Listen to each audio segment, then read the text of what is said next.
compartir este momento de catequesis, de reflexión, y primero vamos a rezar y después comparto un poco la idea de este momento.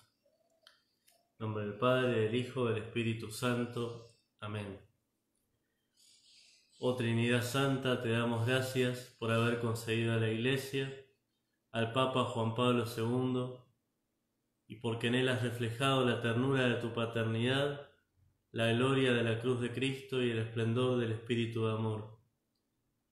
Él, confiando totalmente en tu infinita misericordia y en la maternal intercesión de María, nos ha mostrado una imagen viva de Jesús, buen pastor, indicándonos la santidad, alto grado de la vida cristiana ordinaria, como camino para alcanzar la comunión eterna contigo. Concédenos por su intercesión, y si es tu voluntad, las gracias que necesitamos y te imploramos. Por Jesucristo nuestro Señor. Amén. San Juan Pablo II, ruega por nosotros. Bueno, esa oración es la oración en realidad modificada al final, la que se había hecho para cuando fue la beatificación, se empezó la causa. Esa era la oración que se había hecho. De ahí, de ese momento cuando la rezábamos, que empezó en realidad la causa poco después de la muerte de Juan Pablo II, Benedicto XVI hizo una excepción porque hay una regla que hay que esperar 5 años después de la muerte para empezar un proceso, y Benedicto dispensó de esa norma para que pudiera empezar la causa de Juan Pablo inmediatamente. Él murió el 2 de abril y el 13 de mayo, Día de la Virgen de Fátima, Benedicto XVI anunció que empezaba la causa. Después siguió su curso normal, pero tuvo esa posibilidad de empezar muy poco después, porque como recordamos en la misa de funerales de Juan Pablo II, que la presidió Ratzinger poco antes de ser elegido Papa, hubo una manifestación muy fuerte de la gente que estaba ahí diciendo santo súbito, ¿no? Santo ya. Bueno, esa oración se escribió para ese entonces, pero yo siempre me la acuerdo y me gusta porque me parece que refleja un poco los grandes elementos de la vida del ministerio de Juan Pablo II, ¿no? Aparece la intercesión de María, aparece la Divina Misericordia, aparece la santidad, la cruz de Cristo, bueno, todos elementos muy propios de él. ¿Cuál es la idea de este momento que no quiere ni puede ser en realidad una presentación de todo lo que significa Juan Pablo II, porque es imposible hacerlo en media hora, en 40 minutos? De hecho, cuando pensaba cómo proponer este momento, me di cuenta enseguida que me estaba metiendo en una camisa de 11 varas, porque es muy complicado, digamos, es demasiado amplio, demasiado grande como para poder abordarlo en media hora, ¿no? Y entonces lo pensé más bien como una motivación, es decir, una motivación a seguir profundizando o a empezar a profundizar, depende de qué tanto lo conozcamos a él, su vida y sus enseñanzas, pero como que nos queda un poco esa inquietud de decir, bueno, vamos a averiguar y a profundizar un poco más de cuál es la herencia de este Papa para la vida de la Iglesia. En estos días, con ocasión de justamente el acontecimiento de hoy, que son los 100 años de su nacimiento, se escribió mucho, se vio mucho, se rememoraron muchas cosas de él, y creo que eso es algo muy bueno, porque nos ayuda no solo a recordar la figura, que para muchos, la mayoría de nosotros en realidad es una figura que la recordamos, una figura entrañable, sino sobre todo para recoger la herencia de él, ¿no? Que es un poco lo que él nos deja y lo que hay que seguir en el hoy de la Iglesia, que es también lo que Benedicto XVI y Francisco, sus dos sucesores hasta ahora, han estado haciendo. Ellos muchas veces se refieren a Juan Pablo II, a los documentos de Juan Pablo II, a las enseñanzas que él dejó. Evidentemente dejó una impronta muy fuerte en la vida de la Iglesia. Y ahí es donde yo quisiera apuntar con esta breve reflexión. a una invitación a que conozcamos su figura y profundicemos en su herencia espiritual, ¿no? Bueno, entonces de por sí es muy limitado lo que puede ser este espacio y había que elegir algo y se me ocurrió elegir lo que tiene que ver en realidad con el acontecimiento de hoy. Hoy estamos recordando el centenario del nacimiento, es decir, del origen de una vida que marcó profundamente a la Iglesia y al mundo. Entonces me pareció interesante porque además yo vengo leyendo en estos días y muy por arriba, me gustaría entrar un poco más en el tema, pero me pareció interesante esto de tratar el tema de los orígenes de él, ¿no? Ya que coincide con lo del nacimiento.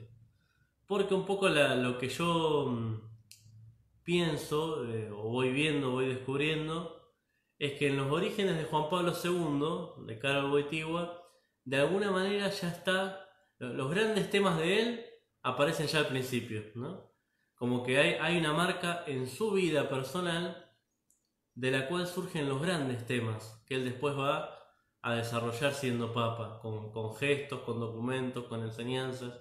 Entonces me pareció interesante como este acercamiento desde los orígenes, ¿no? ¿Qué nos dicen los orígenes de él acerca de su herencia espiritual? Es como ir al principio para entender lo del final, ¿no? Ir hasta lo más lejano que podemos en el tiempo, cuando empezó todo en su vida, para poder comprender a una nueva luz lo que él nos deja, ¿no? Bueno. Y ahí por eso hay una frase muy linda cuando fue, un año después de que murió, Benedicto visitó su tierra, ¿no? Y visitó su pueblo natal, visitó Wadowice, que es el pueblo donde nació Juan Pablo II. Y él dijo, quien quiera comprender a un poeta debería ir a su pueblo. Esta es una frase de un poeta alemán. Del mismo modo, para comprender la vida y el ministerio de Juan Pablo II, era necesario venir a su ciudad natal. Él mismo confesó que aquí, en Wadowice, comenzó todo. Comenzó la vida, comenzó la escuela, los estudios, comenzó el teatro y el sacerdocio. Eso lo dijo Juan Pablo II la última vez que pudo visitar su pueblo, que fue en 1999. Viajó a Polonia todavía una vez más, pero ya no fue al pueblito donde había nacido y donde vivió hasta los 18 años. Pero esa última vez él habló ahí de que en ese pueblo había empezado todo. En otras oportunidades él ahí fue el momento donde habló más de sus recuerdos de la infancia, de sus compañeros, de sus papás. Entonces, en esos 3 discursos que hay cuando él fue a su pueblo natal, podemos un poco como hilar la historia de los inicios, ¿no? Pero sabemos que Juan Pablo II nace del matrimonio de Emilia y Karol, que eran personas de mucha fe. Y esto ya es algo muy lindo porque hace 10 días, la semana pasada, se inició la causa de beatificación de los papás de Juan Pablo II. Y eso nos está diciendo ya un poco cuál es la cuna, ¿no? De la cual brota su fe, su testimonio, su vivencia del Evangelio. Que sus papás estén en proceso de ser beatos y de ser santos de alguna manera nos está demostrando también de dónde surgió la vocación a la santidad de Juan Pablo II, ¿no? Y bueno, es una linda invitación también a rezar para que esta causa de Emilia y Karol pueda progresar, ¿no? Emilia y Karol, los papás, personas de mucha fe que le transmiten la fe a su hijo. Tenía un hermano mayor, Edmundo, que era médico y que murió joven, tenía 26 años cuando murió y murió en una epidemia por ir a ayudar a alguien que estaba enfermo, se contagia y muere. Juan Pablo II era muy chico. Y después tiene una hermana que en realidad muere al nacer, que es Olga, ¿no? Entonces, Juan Pablo II es el tercero, en realidad, de los hijos. Está Edmundo, que fue médico y que muere contagiado de una epidemia. Olga, que en realidad muere al momento de nacer. Y, bueno, después viene Karol. Ahí mismo, ¿no? Justamente y por la experiencia que había tenido un embarazo difícil su mamá, con esa hermana que murió, cuando queda embarazada por tercera vez, uno de los médicos le sugiere abortar. Y ella decide seguir adelante con el embarazo. Y hay un médico judío, que es el que la anima, la ayuda, la acompaña, y gracias a la ayuda de ese médico judío, ella sigue con el embarazo y da luz a quien después sería el Papa, ¿no? Esto es interesante, me parece a mí, era una de las cosas que yo notaba. Ahora pienso que con esto de la causa que se está abriendo de los papás, como ha pasado ya con los papás de Santa Teresita, que se abrió la causa y ya son santos, bueno, pienso que con esto se va a profundizar seguramente mucho más en esta experiencia. Pero la mamá de Juan Pablo II pasó por esa experiencia y hasta fue invitada a recurrir a un aborto para interrumpir ese embarazo, ¿no? Alguien ponía hoy Juan Pablo II hubiera cumplido 100 años, centenario de nacimiento. Tal vez no hubiera cumplido ninguno, si no hubiera estado la decisión de una madre de defender esa vida y de realmente llevarla a llevar a término ese embarazo, ¿no? Eso yo creo que es una marca profunda en la vida de él. Ahí aparece uno de los grandes temas de Juan Pablo II. Él va a defender la vida por todas partes. Él va a publicar una encíclica dedicada puntualmente al Evangelio de la vida. Y con qué fuerza. Hay videos en internet, por ejemplo cuando estuve en España, con una fuerza, esa fuerza que tenía en los primeros años sobre todo, denunciando la crueldad del aborto, cuando en algunos países europeos en ese entonces empezaba a quererse instaurar. Bueno, pero ¿de dónde venía él? Él venía de esta experiencia de vida. Su vida había dependido de ese sí de Emilia, su mamá. Entonces, este es un ejemplo, ¿no?, de cómo uno de los grandes temas del pontificado aparece ya en los inicios, en los orígenes. Por otro lado, la misma vocación de su hermano, vocación de médico, vocación de salvar las vidas, vocación que lo lleva a entregarse por completo a la misión, al punto de, como les decía, muere en una epidemia por el contagio de acercarse a una mujer a la que nadie se quería acercar para poder ayudarla, acompañarla. También es un ejemplo muy actual con la pandemia que estamos viviendo. Pero bueno, ese ejemplo del hermano, él tenía creo que 11 años, 10, 11 años cuando muere el hermano, también le habrá marcado profundamente. Un gran ejemplo de vocación, pero de vocación que marca fuego y de entrega hasta el final. Por eso él pierde primero a su mamá, de muy chiquito, pierde a su hermano 3 años después, 2 años después, y con el que más comparte en realidad es con su papá, al que algunos años después también lo pierde, pero de alguna manera él es el que tiene el recuerdo más fuerte, más firme, el que lo acompaña en el camino de la fe, es el papá. Yo hoy compartía en la coronilla que hay una oración al Espíritu Santo que se la enseñó a su papá cuando él era monaguillo, y que él, después siendo papa, dijo que desde ese momento la rezó todos los días de su vida, y se la dio a los jóvenes en Polonia para que la rezaran también, ¿no? Entonces vemos una familia con una fuerte fe, una familia con un ejemplo muy grande de amor a la vida, una familia con un ejemplo muy fuerte de sentido del deber, como es en la vocación del hermano. Bueno, todo eso marcó a fuego la vida de Juan Pablo II. Él va a decir después de su papá: mi padre fue admirable y casi todos mis recuerdos de mi infancia y adolescencia se refieren a él. Su dolor se hacía oración. El verlo arrodillado rezando influyó decididamente en mis años de juventud. También él de su mamá, de la que él recordaba muy poco de la mamá. En alguno de los viajes a su pueblo natal, él hizo referencia a cuando la mamá le enseñaba, le juntaba las manos y le enseñaba a hacerse la señal de la cruz. Pero tenía así pocos recuerdos de ella. Valoraba mucho esto de cómo ella había cuidado y protegido su vida. Cuando fue por última vez a su pueblo, hay una obra que hicieron ahí que le ponen el nombre de su mamá, una obra que era a favor de las mujeres, para poder acompañarlas, la casa de la madre sola. Y él dijo: estoy agradecido por este gran don de su amor por el hombre y su preocupación por la vida.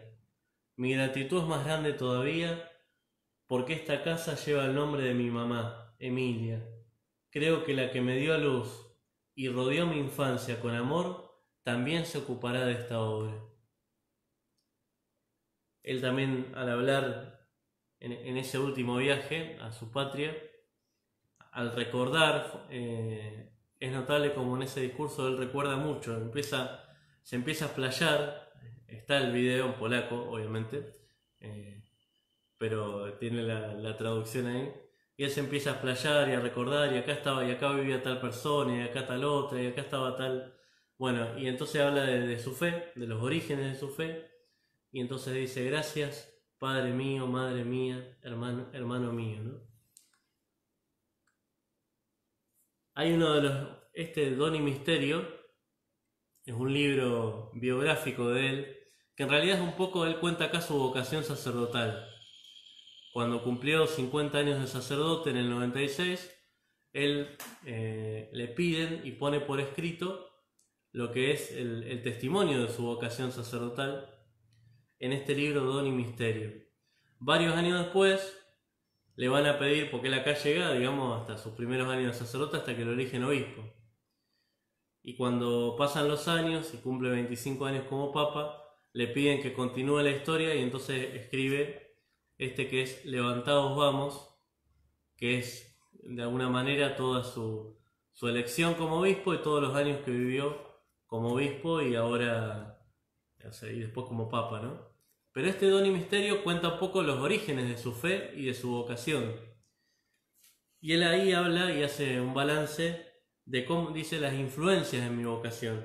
Y lo primero que habla es, obviamente, de la familia. Él dice: la preparación para el sacerdocio fue de algún modo precedida por lo que me ofrecieron mis padres con su vida y su ejemplo en familia.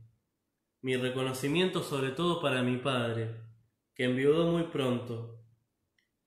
No había recibido aún la primera comunión cuando perdí a mi madre. Tenía apenas 9 años.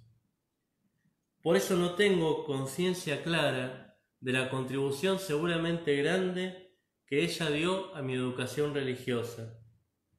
Después de su muerte y a continuación de la muerte de mi hermano mayor, quedé solo con mi padre, que era un hombre profundamente religioso. Podía observar cotidianamente su vida, que era muy austera.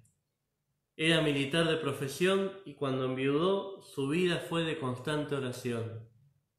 Sucedía a veces que me despertaba de noche y encontraba a mi padre arrodillado, igual que lo veía siempre en la iglesia parroquial.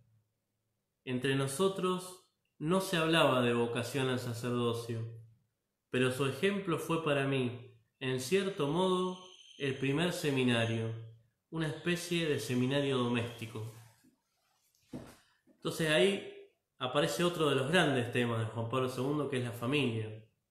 Uno es la defensa de la vida, está conectado directamente a su propia vida, gracias al sí de su mamá. Otro es el tema de la familia. Él, una vez le preguntaron cómo querría ser recordado como papa, y dijo que querría ser recordado como el papa de la familia. Él trabajó un montón para las familias.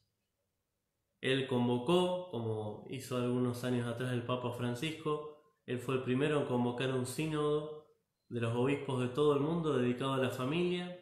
Escribió un documento que se llama Familiaris Consortio, escribió una carta a las familias, creó los encuentros mundiales de las familias, y siempre donde iba él tenía una atención muy, muy especial para esto. Pero ya como obispo había acompañado a las familias. Y como joven cura también. Entonces yo digo de vuelta esto, ¿no? Ir a los orígenes.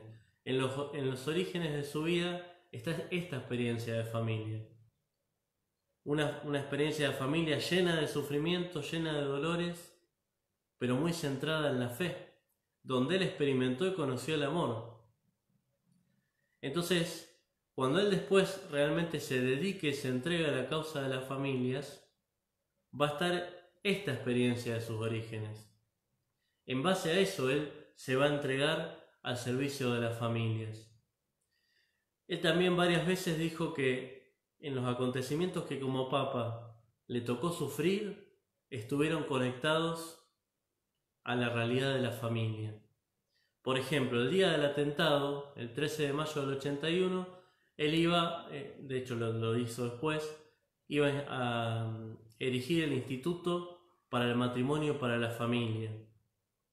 En otra ocasión que tuvo una internación en la década del 90, fue un momento que se estaba por hacer una conferencia de la ONU sobre la familia, que venía bastante complicada a la mano, y ahí justo viene una de las internaciones de él. Y él dice, conviene que el Papa sufra y que pueda ofrecer ese sufrimiento por la familia. Es decir, tenía una conciencia muy fuerte, muy clara, pero que le venía de su experiencia de familia. Otro de los grandes temas de él que aparecen en los orígenes es su experiencia como trabajador. Al quedarse solo con su padre, él poco después empieza a trabajar en la fábrica. Y también él habla, así como dice que la familia fue como un seminario, él dice que el trabajo también fue para él una especie de seminario. Dice, la cantera de piedra y el depurador del agua en la fábrica de bicarbonato se convirtieron para mí en seminario. No se trataba ya únicamente del preseminario como en Wadowice. La fábrica fue para mí, en aquella etapa de mi vida, un verdadero seminario, aunque clandestino. Había comenzado a trabajar en la cantera en septiembre de 1940. Un año después pasé al depurador de agua en la fábrica. Fue en aquellos años cuando maduró mi decisión definitiva. En otoño de 1942 comencé los estudios en el seminario clandestino, siendo obrero en la fábrica Solvay. No me daba cuenta de la importancia que todo esto tendría para mí. Cuando él después como papa tenga que abordar los temas del trabajo, él de hecho publica 3 encíclicas sociales y una es Laborem Exercens, que es sobre el trabajo. Él no va a estar hablando de algo ajeno a su experiencia, sino que también esto está conectado a sus orígenes, a esa experiencia que él tuvo conviviendo con otros trabajadores, con otros obreros, viendo incluso morir a algunos de sus compañeros. Él escribe un poema, lo escribe en base a esa experiencia, y viendo también las condiciones en las cuales tenían que trabajar en el medio de un clima que se estaba poniendo cada vez más pesado en Polonia, por el nazismo y después por el comunismo. Entonces todo eso forma parte del bagaje de su vida, sobre el cual se va asentando la figura que nosotros después conocemos, ¿no? Hoy el Papa Francisco a la mañana, en la misa tan linda que celebró en el altar, en la tumba de Juan Pablo II, decía esto, ¿no? Que el Señor visitó a su pueblo hace 100 años y dijo, lo fue preparando el pastor que después iba a ser. Todas estas experiencias que él tuvo, algunas muy dolorosas, muy dramáticas, muy difíciles, lo fueron preparando. También, ahora yo estaba mirando hace un rato que el Papa grabó un mensaje para los jóvenes de Polonia y les hablaba de justamente cómo la experiencia de la prueba, del sufrimiento vivido desde la fe, va forjando a la persona. Bueno, eso se dio sin duda en la vida de Juan Pablo II. Y yo creo que podemos decir que llegó a ser quien fue y quien nosotros conocimos gracias a esa experiencia también que lo fue haciendo madurar como hombre, como cristiano, como cura, como obispo. Otra de las experiencias que a él lo marcan profundamente, obviamente, es la devoción a la Virgen, ¿no? Si hay un Papa mariano que se distingue por el amor a María, Juan Pablo II. Sabemos que a veces por ahí se lo puede vincular con alguna vocación, por ejemplo con Fátima, ¿no? El Papa de Fátima. Bueno, claramente él estuvo muy identificado con el mensaje de Fátima, pero desde el año 81, cuando fue el atentado. Ahí él empieza un acercamiento a todo lo que significa las apariciones de Fátima. Pero mucho antes de eso, pensemos que en el 81 él ya tenía 61 años, ¿no? O 60 años.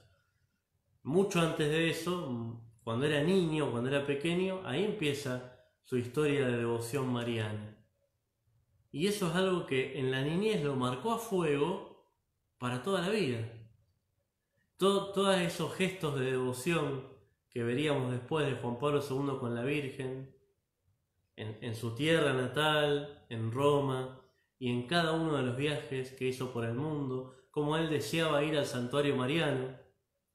La primera visita fue a México, al santuario de Guadalupe, que fue la que le abrió las puertas a poder ir a Polonia. Y él quedó como muy encariñado con la Virgen de Guadalupe, pero en todos los viajes él iba al santuario mariano. Bueno, también en nuestra patria estuvo rezando frente a la Virgen de Luján. Ese profundo amor a María, que fue como, yo diría, una característica central de su vida y de su ministerio, al punto que el lema de su como obispo, como papa, de él era totus tuus, todo tuyo, parte de una oración de consagración a María. Todo eso, ¿dónde empezó? Y empezó ahí en su pueblo natal, en su niñez. En este libro Don y Misterio él también habla de eso. Él dice, la trayectoria mariana, dice: al referirme a los orígenes de mi vocación sacerdotal, no puedo olvidar la trayectoria mariana. La veneración a la Madre de Dios, en su forma tradicional, me viene de la familia y de la parroquia de Wadowice. Recuerdo en la iglesia parroquial una capilla lateral dedicada a la Madre del Perpetuo Socorro, a la cual por la mañana, antes del comienzo de las clases, acudían los estudiantes del instituto. También al acabar las clases, en las horas de la tarde, iban muchos estudiantes para rezarle a la Virgen. O sea, estamos yendo remontándonos a un momento de su vida bien lejano, en su niñez. Ahí en el pueblo natal de él está la iglesia, está como en la plaza central. La iglesia está dedicada a la presentación de la Virgen María. Enfrente de la iglesia, o al lado mejor dicho, con una callecita en el medio, pero al lado está la casa natal de Juan Pablo II. O sea que su casa lindaba ahí con la parroquia. En la parroquia está todavía, este altar dedicado a la Virgen del Perpetuo Socorro, que cuando uno va lo ve ahí, y al lado de la imagen de la Virgen, frente a la cual dice que empezó su trayectoria mariana, está ahora un rosario que era suyo, que él rezaba y que le regaló a su parroquia natal. Está ahí, justo al lado de la imagen de la Virgen. Esa imagen de la Virgen, a la que él le rezaba de niño, cuando fue por última vez a su pueblo en 1999, la coronó, ¿no? Un momento, él dijo que obviamente muy emocionante. Pensemos que él rezaba delante de esa imagen a los 10 años y a los 79 años estar de vuelta ahí frente a la misma imagen y coronándola, ¿no? Bueno, pero es el signo que lo marcó para siempre, la devoción a María.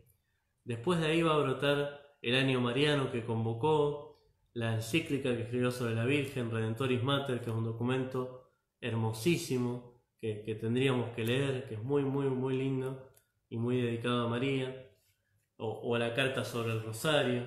Ven que son todas ahí, cuando uno empieza a entrar a las enseñanzas puntuales de él, bueno, ahí podríamos estar hablando un montón. Son para por ahí hablar de cada cosa una vez. La carta del Rosario es para sentarnos y leerla o dedicarle un momento así solo a la carta del Rosario o a lo que significó el Rosario en la vida de Juan Pablo II. Por eso esto es como una motivación para después cada uno pueda acercarse, ¿no? Ahí mismo en su pueblo natal, él también le surge la devoción a la Virgen del Carmen, porque hay ahí en una colina un monasterio carmelita donde él recibió a los 10 años el escapulario de la Virgen del Carmen, que desde ese momento hasta el final lo llevó con él, ¿no? Él ahí se confesaba, dice que ahí se fue formando su devoción mariana durante los años de la infancia y de la adolescencia. Después también, ya viviendo en Cracovia, dice que empezó a formar parte de un grupo del Rosario Vivo en una parroquia salesiana donde se veneraba a María Auxiliadora. Y ahí, dice, gracias al influjo de Jan Tiganowski, su manera de entender el culto a la Madre de Dios experimentó un cierto cambio. Él ahí fue profundizando en la devoción mariana, todavía siendo joven, ni siquiera siendo seminarista o sacerdote. Ahí conoce a San Luis María Griñón de Montfort, lee el Tratado de la Verdadera Devoción y eso le abre muchísimo el horizonte. De ahí surge el Totus Tuus.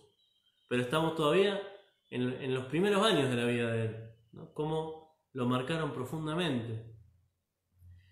Él va a hablar ahí, citando a un poeta polaco cuando va a su pueblo, las primeras inclinaciones, ¿no? Realmente en su vida se puede ver esto.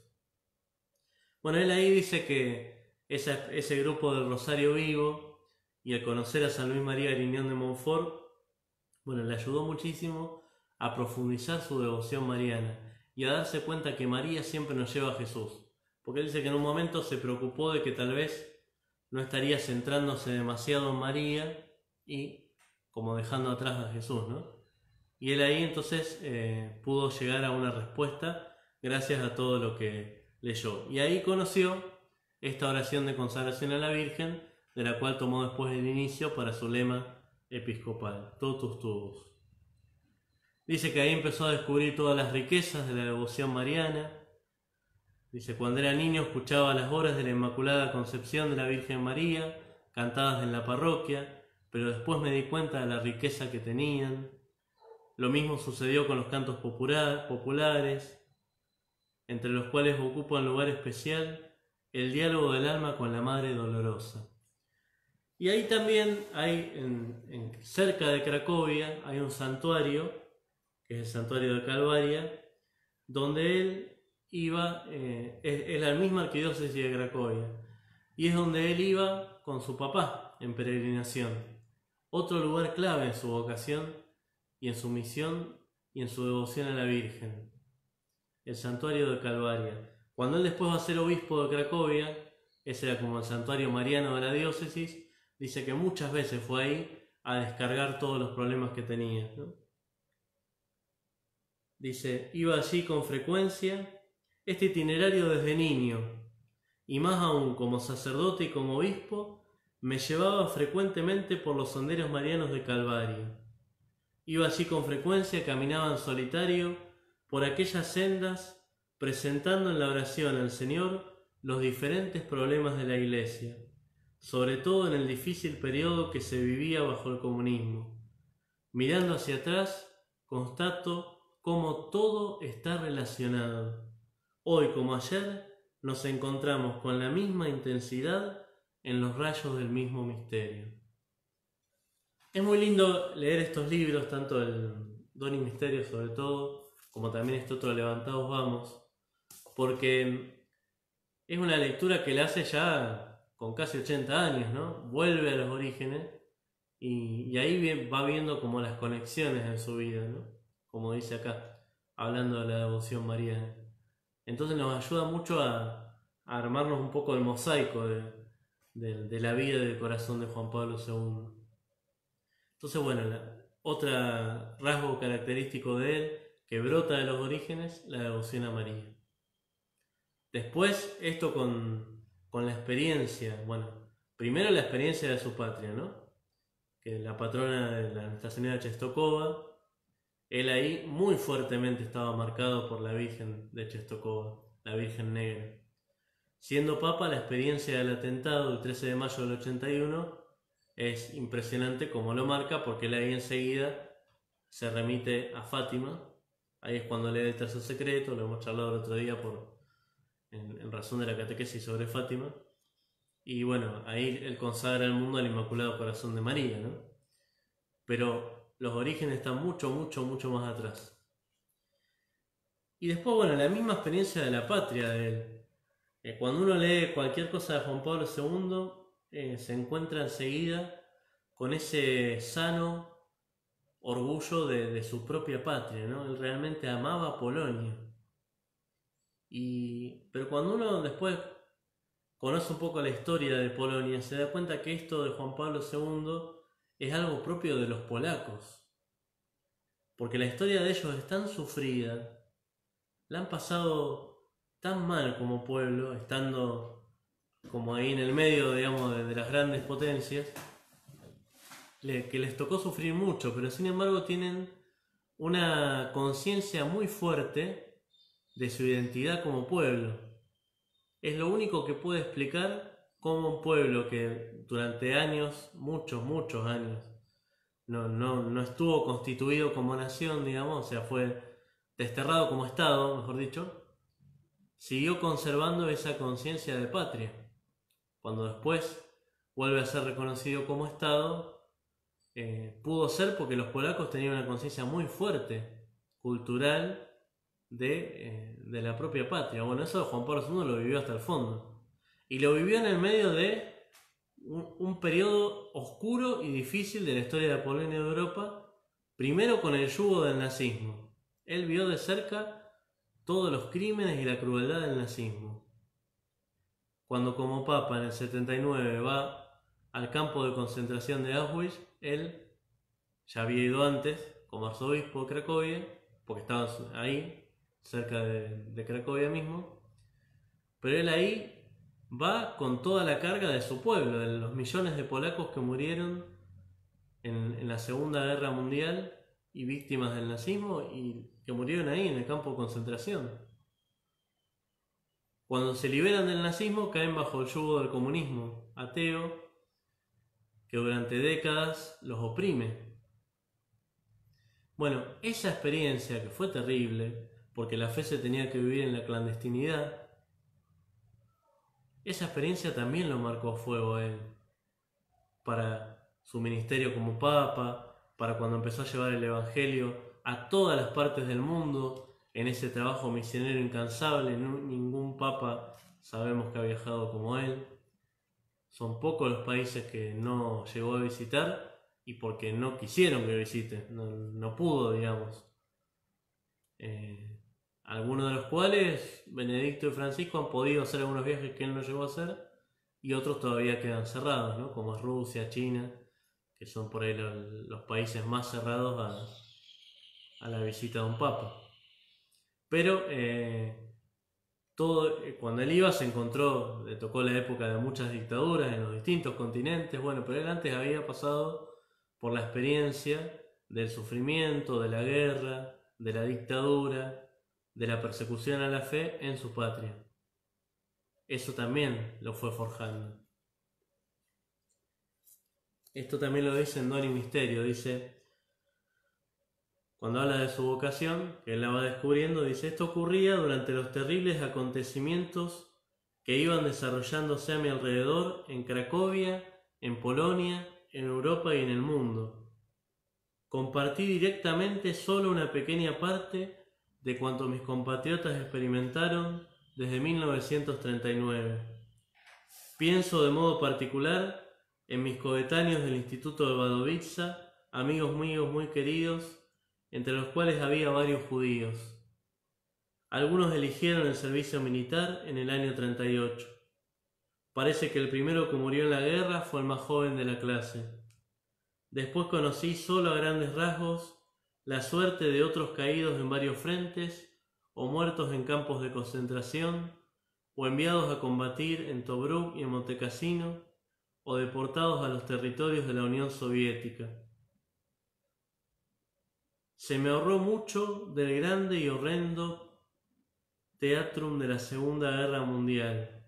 Cada día hubiera podido ser detenido en casa, en la cantera o en la fábrica para ser llevado a un campo de concentración. A veces me preguntaba, si tantos coetáneos pierden la vida, ¿por qué yo no? Hoy sé que no fue una casualidad. En el contexto del gran mal de la guerra, en mi vida personal, todo llevaba hacia el bien que era la vocación. No puedo olvidar el bien recibido en aquel difícil periodo de las personas que el Señor ponía en mi camino, tanto de mi familia como conocidos y compañeros. Bueno, eso creo que pinta un poco lo terrible de haber vivido en esa situación como joven, como seminarista y sacerdote.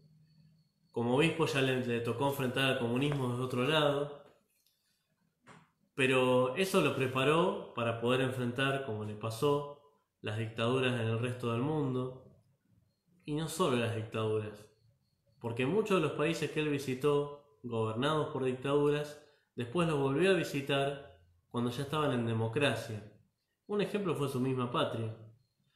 Y él ahí, con la misma claridad y fuerza con la que había hablado antes, en favor de la libertad y de la solidaridad y de la democracia, tuvo la misma claridad y firmeza para denunciar que una democracia que pisotea la dignidad del hombre y que no respeta la vida de los seres humanos es una dictadura encubierta. En varios de los países él lo denunció así, sin medias tintas, sin vueltas, ¿no? Entonces eso nos muestra también algo de la grandeza que se fue forjando ahí.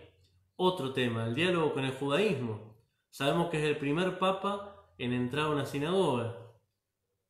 Entonces, bueno, el que visitó la sinagoga de Roma en el 86, fue famoso ese gesto. Bueno, pero ¿de dónde venía su vínculo con los judíos?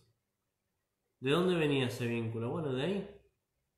Él, en su propio pueblo, experimentó con uno de sus amigos, con Jerzy, experimentó cómo, cuando eran chicos, 10 años, cómo había gente que ya iba alimentando odio hacia los judíos. Esa experiencia, la experiencia de tener amigos judíos, fue lo que después también, como papa, lo ayudó a promover el diálogo con el judaísmo y con las otras religiones. El diálogo ecuménico, en eso también Polonia es como una tierra que conecta Oriente y Occidente. Esa experiencia previa lo ayudó en lo que vendría después. Hay encíclicas que él escribe, una sobre Ut Unum Sit, que es sobre el ecumenismo, que todos sean uno, y otras es Laborum Apostoli, que es sobre Santo Cirilo y Metodio, que fueron los santos que entraron, digamos, a evangelizar a los pueblos eslavos y entraron en diálogo con la cultura. Bueno, eso brotó de su experiencia previa, ¿no?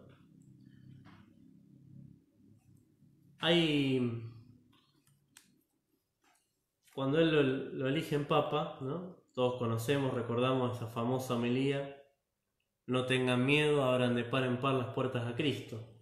Bueno, esa homilía es como un poco el desarrollo, lo va a desarrollar después, pero es el programa del pontificado. Él, que venía de Polonia, detrás del telón de acero, del comunismo, de la persecución, de la fe que se tenía que vivir en clandestinidad. Él, que siendo obispo en Cracovia tuvo que sufrir todas las que les hacían los comunistas, porque en realidad primero querían contraponerlo contra el cardenal Wyszynski, que era el otro cardenal de Polonia. Después lo querían como usar para... Después lo escuchaban, en el arzobispado tenía todo lleno de micrófonos. Y él lo sabía. Entonces dicen que hablaba fuerte a propósito, lo que sabía que lo estaban escuchando los comunistas. Entonces él hablaba fuerte, tranquilo. Y cuando tenía que hablar algo que era importante o que no quería que se enteraran, bueno, se iba para el lado del parque y entonces así vivió. Esa fue la experiencia que él se enfrentó a los comunistas para que en un barrio que querían hacer, que supuestamente era un barrio nuevo, digamos, donde ya no hacía falta Dios, para levantar la cruz y levantar una iglesia.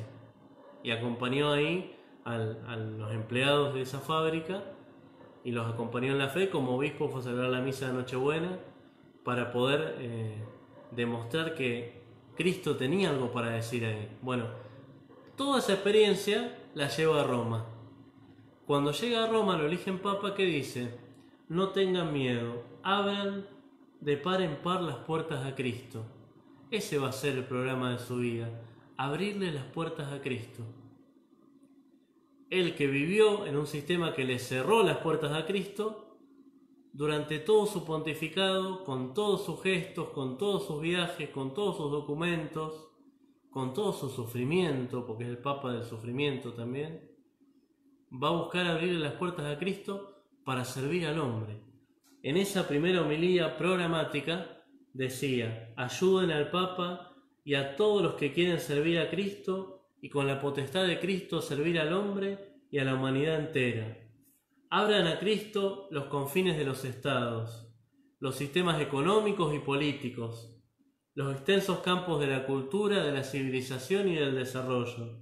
No tengan miedo. Cristo conoce lo que hay dentro del hombre, solo Él lo conoce. Permitan, se los ruego, se los imploro con humildad y con confianza, permitan que Cristo hable al hombre. Bueno, ese es el corazón de la vida del pontificado de Juan Pablo II. Dejar que Jesús le hable al hombre. Jesús siempre tiene algo para decirle porque revela el sentido de la vida. Él, que había estado en el Concilio Vaticano II, que había intervenido, que había participado en los textos del concilio, él recordaba bien la enseñanza del concilio de que el misterio del hombre solamente se esclarece a la luz del misterio de Cristo. Cristo es el que le revela el hombre al mismo hombre. Y por eso su primera encíclica es Redentor Hominis, Redentor del hombre, donde ¿qué es lo que dice? Que el hombre es el camino de la Iglesia. Y a ese hombre, que es el camino de la Iglesia, al que la Iglesia tiene que servir, hay que anunciarle a Jesús. Bueno, todo su pontificado fue un gran anuncio de Jesús. Todo lo que hizo, todo su gesto fue proclamar el nombre de Jesús. Y por eso también denunció con tanta fuerza todo lo que acallaba el nombre de Jesús, porque él sabía, por experiencia propia, que ahí donde se acallaba el nombre de Jesús, se pisoteaba la dignidad humana. Él lo vivió, lo experimentó en su patria. Y por eso en África, en América Latina, en los otros países de Europa, en Asia, en todos lados, él proclamó el nombre de Jesús y defendió la dignidad del hombre. ¿Quién como él trabajó por la reconciliación de los pueblos, por la paz en el mundo? Pero eso también venía de sus orígenes. Él vivió el drama de un mundo dividido, enfrentado, de las guerras. Entonces realmente los orígenes de él los fueron formando y forjando e hicieron de él el pastor que después fue para toda la iglesia, ¿no? De ahí brotó también la convicción de él de que lo único que le pone un límite al mal es la misericordia. Brotó de ahí. Y por eso se transformó en el Papa de la Misericordia. Hoy, en ese mensaje a los jóvenes polacos, Francisco les dijo: me gusta pensar en Juan Pablo II como un grande de la misericordia. Su segunda encíclica fue Dives in Misericordia, rico en misericordia, que es la que estuvimos estos días. En la coronilla estuve leyendo algunos fragmentos a la tarde.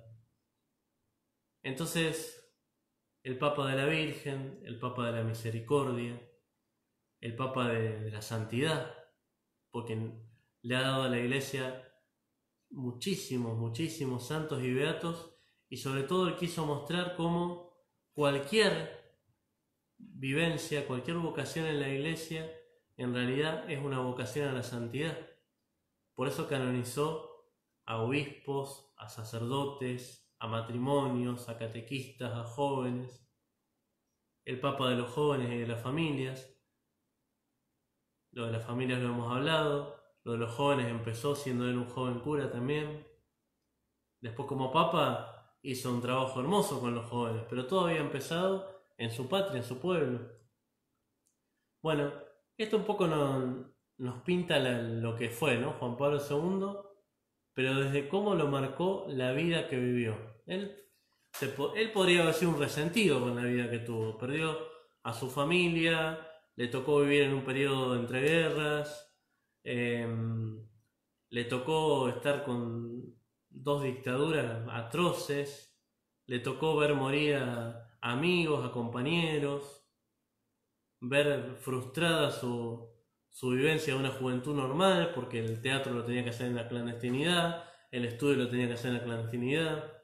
Bueno, y sin embargo lo fue viviendo desde la fe. Y esa vivencia desde la fe hizo de él lo que fue, un grande y un santo. Bueno, creo que tenemos mucho para poder profundizar en la vida de él y como les dije, este espacio es imposible poder llegar a ver algo de todo, ¿no? Pero por lo menos creo que nos puede servir para decir, bueno, qué lindo sería poder profundizar un poco más. Hay muchas biografías de él, a mí particularmente me ha gustado mucho siempre esta, que es un clásico, el de George Weigel, Testigo de Esperanza, que es un bodoque. Para colmo después, esta la escribió más o menos en el 2000 y Juan Pablo II vivió todavía 5 años más. Después sacó esta que se llama Juan Pablo II, el final y el principio, que es otro bodoque así. Hay una obra de Andrea Riccardi y Juan Pablo II, una biografía que es muy linda también. Bueno, hay un montón de... Y después están las películas que son muy buenas.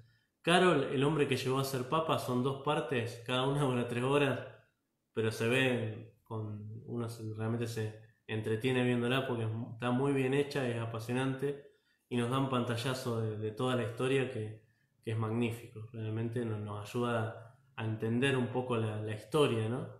Cómo atraviesa la historia. Y después, bueno, están los documentos de su pontificado, que ahí tendríamos para hablar un montón y para profundizar. Y creo que tenemos que seguir yendo ahí, ¿no? Todos. Algunos han marcado mucho más. Yo tengo pensado, por ejemplo, para el mes del Rosario, volver a la carta sobre el Rosario, tan linda, tan profunda. Este Novo Milenio Neunte, que lo escribió cuando terminó el jubileo del año 2000. Esto es un programa para la iglesia del tercer milenio. O sea que tiene una actualidad impresionante, está escrito realmente de corazón y es una llamada hermosa a vivir la contemplación del rostro de Cristo, ¿no? Y una nueva imaginación de la caridad. Bueno, este documento puntualmente me parece uno de los más hermosos. Es también uno de los más breves, pero es muy bonito. Y es un programa para la iglesia del tercer milenio. En eso él es incansable, porque él, cuando lo eligen papa en el 78, y con esto termino ya porque sé que me fui, pero cuando lo eligen papa en el 78, el otro cardenal polaco, el cardenal Wojcicki, le dice: usted tiene que introducir a la iglesia en el tercer milenio. Faltaba un montón, 22 años, pero él lo vio como una llamada de Dios. Y todo lo que fue trabajando fue con la mirada puesta ahí. En el 83, cuando convoca el jubileo de la redención, él ya tenía puesto la mirada en el año 2000, que era el año del gran jubileo. Después convoca el año mariano, en el 86-87, pensando en el año 2000, el año del gran jubileo. En el 94 saca la Tercio Milenio Adveniente, que es un documento para prepararse a los 2000 años del nacimiento de Jesús. Él tenía ahí una perspectiva muy fuerte. El año jubilar fue muy importante para él. Recordemos que fue cuando cumplió 80 años, estaba muy cansado, ya muy debilitado físicamente. Parecía como que era un poco la conclusión del pontificado. Y todavía estuvo 5 años más. Cuando termina el jubileo saca este documento, Novo Milenio Neunte, una carta apostólica, hermosa. Al año saca la carta apostólica sobre el Rosario. Todavía como para seguir contemplando. Y él acá, en este Novo Milenio Neunte, él lo que proponía era que la iglesia navegue mar adentro. Y lo hace con una belleza. Se los recomiendo que lo lean. Se los recomiendo que lo lean. Todos, la Dives y Misericordia, que veo que dice Marta, es fundamental. La Redentor Hominis, la primera. Tienen la carta sobre la mujer, Mulieris Dignitatem, la del dolor, Salvifici Dolori. Podríamos decir un montón. Para mí es uno de los más hermosos. Es como que lanza a la iglesia hacia el tercer milenio. Dice: contemplemos el rostro de Cristo, vivamos la santidad. No pensemos tanto en las cosas que hay que hacer, primero en lo que hay que ser. Bueno, y así da un montón de indicaciones acá. Y él espera que el tercer milenio sea un tiempo de paz, de unidad, de diálogo. Y después enseguida viene el atentado de las Torres Gemelas, la guerra en Irak. Él lo sufrió muchísimo eso. Y uno podría decir, bueno, un hombre ya grande, cansado, que tenía mucha expectativa y que de repente se encuentra con todas estas situaciones complicadísimas a nivel mundial. Bueno, en uno de sus últimos documentos, ya convocando el año de la Eucaristía en el 2004, él murió en el 2005, él dice así, habla de la preparación al jubileo, dice: consideré que esta ocasión histórica se perfilaba en el horizonte como una gracia singular. Ciertamente no me hacía ilusiones de que un simple dato cronológico, aunque fuera sugestivo, comportara de por sí grandes cambios. Desafortunadamente, después del principio del milenio, los hechos se han encargado de poner de relieve una especie de cruda continuidad respecto a los acontecimientos anteriores y a menudo los peores, lo que les digo recién. El tercer milenio empieza, a pesar de toda su expectativa, con el atentado del septiembre del 2001. Se ha ido perfilando un panorama que, junto con perspectivas alentadoras, deja entrever oscuras sombras de violencia y sangre que nos siguen entristeciendo. Y esto es muy hermoso. Pero invitando a la Iglesia a celebrar el jubileo de los 2000 años de la Encarnación, estaba muy convencido, y estoy todavía, más que nunca, de trabajar a largo plazo para la humanidad. Es decir, él no se decepcionó. En eso creo que influía mucho su confianza en la Virgen y su conciencia de la misericordia de Dios, que es la única que le puede poner un límite al mal. Entonces él, frente al mal, no se venía abajo, ¿no? Sabía que la confianza había que ponerla en la misericordia de Dios, que es lo único que le puede poner un freno, y en la Virgen. La otra vez comenté ese texto, Cruzando el umbral de la esperanza, que ahí dice: la victoria, cuando llegue, llegará por medio de María, y que él eso lo experimentó, ¿no? Bueno, dejo acá porque si no se va el tiempo y podríamos hablar un montón más, pero ojalá que esta ocasión, este acontecimiento del centenario de Juan Pablo II nos ayude no solo a que sea un día hoy y ya está, sino que al contrario, sea una oportunidad de conocerlo más, de ir a sus enseñanzas y de ir como desmenuzando esta herencia tan hermosa, tan grande que él le dejó a la Iglesia, ¿no? Ahora un ratito a las 7 celebramos la misa y después rezamos el Santo Rosario, como venimos haciendo en este mes de mayo, pidiendo la intercesión del Papa Juan Pablo II, de este santo de nuestro tiempo. Y como él, nos ponemos en las manos de la Virgen y le decimos con fe: Dios te salve María, llena eres de gracia, el Señor es contigo, bendita tú eres entre todas las mujeres, y bendito es el fruto de tu vientre Jesús. Santa María, Madre de Dios, ruega por nosotros pecadores, ahora y en la hora de nuestra muerte. Amén. Que por la intercesión de la Virgen y de San Juan Pablo II, el Señor los proteja y los bendiga, en el nombre del Padre, del Hijo y del Espíritu Santo. Amén. Y si de tantas cosas que dijimos nos queremos quedar con una, no tengan miedo, abran las puertas a Cristo. Creo que esa es la clave de todo y nos viene bien en cualquier circunstancia. No tengan miedo, abran las puertas a Cristo.